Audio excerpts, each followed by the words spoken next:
Patan Unjha road ઉપર આવેલી Dharpur medical હોસ્પિટલમાં પાટણના ધારાસભ્ય ડોક્ટર કિરીટભાઈ પટેલે ઓચિંતી મુલાકાત લીધી હતી। ધારાસભ્યએ વિવિધ વોર્ડમાં જઈ દર્દીઓ સાથે વાતચીત કરી હતી। ઓચિંતી મુલાકાત દરમિયાન દર્દીઓને અપાતા ભોજનમાં ગુણવત્તાયુક્ત ભોજન ન અપાતું હોવાનું સામે આવ્યું હતું। પાટણના ધારાસભ્ય ડોક્ટર કિરીટભાઈ પટેલને ધારપુર હોસ્પિટલમાં ચાલતી કેન્ટીન દ્વારા દર્દીઓને આપવામાં આવતા ભોજનની ગુણવત્તા મામલે રજૂઆત મળી હતી। ત્યારે ધારાસભ્ય ડોક્ટર કિરીટભાઈ પટેલે ઓચિંતી મુલાકાત લઈ ધારપુર સિવિલ હોસ્પિટલમાં સારવાર લેતા દર્દીઓ સાથે વાતચીત પણ કરી હતી, જ્યાં તપાસ કરતા જાણવા મળ્યું હતું કે કેન્ટીન ચલાવતા કોન્ટ્રાક્ટર દ્વારા બારોબાર બીજા કોન્ટ્રાક્ટરને ચલાવવા આપી દેવામાં આવ્યા હોવાનું સામે આવ્યું હતું। હોસ્પિટલમાં ચાલતી કેન્ટીન દ્વારા દર્દીઓને અપાતું ભોજન ગુણવત્તાયુક્ત ન હોવાનું પણ જાણવા મળ્યું હતું। ત્યારે ધારાસભ્યએ ફૂડ વિભાગને બોલાવી દૂધ તેમજ રસોડાને લગતી વિવિધ ચીજ વસ્તુઓના સેમ્પલ લેવડાવ્યા હતા।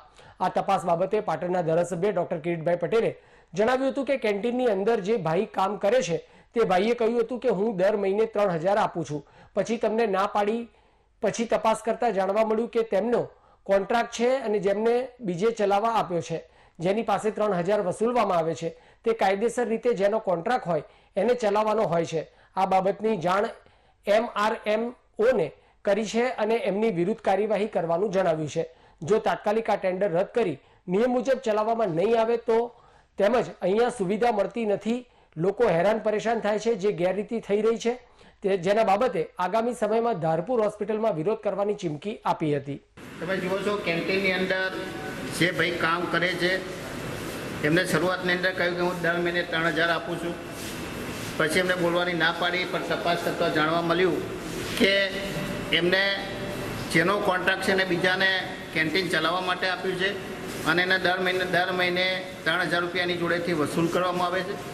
કાયદેસર રીતે જેનું ટેન્ડર હોય એ જ ચલાવી શકે અને આ બાબતની જાણ મેડિકલ RMOને પણ કરી છે અને એમની વિરુદ્ધમાં કાર્યવાહી કરવાનું જણાવ્યું છે। જો તાત્કાલિક આ ટેન્ડર રદ કરી અને નિયમ મુજબ ખરેખર જેનું ટેન્ડર હોય એને કામ ચલાવવામાં નહીં આવે તો આગામી સમયની અંદર આ બાબત અમે બહુ ગંભીરતાથી લઈશું અને જરૂર પડે તો ધારપુર આ બધી જે સુવિધાઓ મળતી નથી, લોકો હેરાન થાય છે, જે ગેરરીતિ ચાલી રહી છે એના બાબતે ટૂંક સમયની અંદર ધારપુર હોસ્પિટલ ખાતે ધરણા પણ કરીશું। મેનેજર તરીકે કામ શું નામ છે તમારું? દેસાઈ સંજયભાઈ। અને કોન્ટ્રાક્ટ કોનો છે? જયરામભાઈ દેસાઈ, કલ્પેશભાઈ દેસાઈ। અને તમે શું કરો છો? જેકે એન્ટરપ્રાઇઝ। તમે શું કરો છો? Supervisor, manager. એટલે શું હાલ લોચા છે તમે?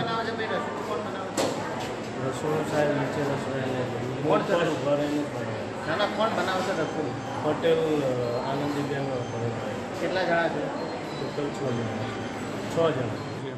એમાં એવું છે સાહેબ કે લગભગ 60 લોકો જેવા મતલબ કે લઈ છે, કોઈ સગાવાળું સંબંધી અહીંયા ગાયનેક વોર્ડ, બીજું એક આગળ લેબર વોર્ડ અને એ 3 વોર્ડના કરીને 85 કરેલા। LRના 3ના થઈને 85